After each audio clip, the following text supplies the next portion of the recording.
October is Domestic Violence Awareness Month, and we're continuing to shine the light on this serious issue. ABC Action News anchor Wendy Ryan joining us now and finding out that 1 in 4 women report experiencing domestic violence in her lifetime. And Wendy, you also found that during this pandemic, a lot of folks are now isolating at home. Yeah, that's right, Paul. So if you're living with an abusive partner, your home life can be increasingly dangerous, making it even harder to reach out for help. So we spoke with an expert on how to stay safe right now and the free resources that can help you.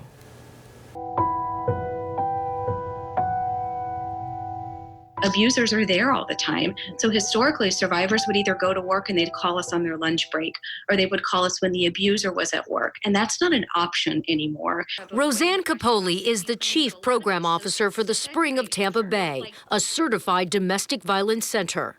She says because this pandemic has caused many to lose their jobs, that financial stress can escalate an abusive relationship. People are facing evictions, and all of these sort of stressors can certainly increase levels of domestic violence. Having a weapon in the home can also increase the risk level. And the Springs advocates discovered police reports involving domestic violence calls had a gun in the house more often this year than last. When she reviewed cases at the same time last year, there was about 5% of the cases that she flagged that involved a weapon. And when we use the same time period of this year, it has spiked to over 20%. But despite the isolation during this pandemic, there are ways family, friends, and colleagues can spot signs of abuse.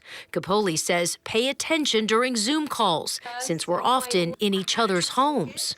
If you're hearing something in the background that's concerning, the way that someone's partner is speaking to them or to their child or to their animal, any of those things are opportunities, maybe to reach out after that call or privately say, this is something that I observed and I'm really worried about you. Can I help get you information, or can I help link you with the Spring or law enforcement?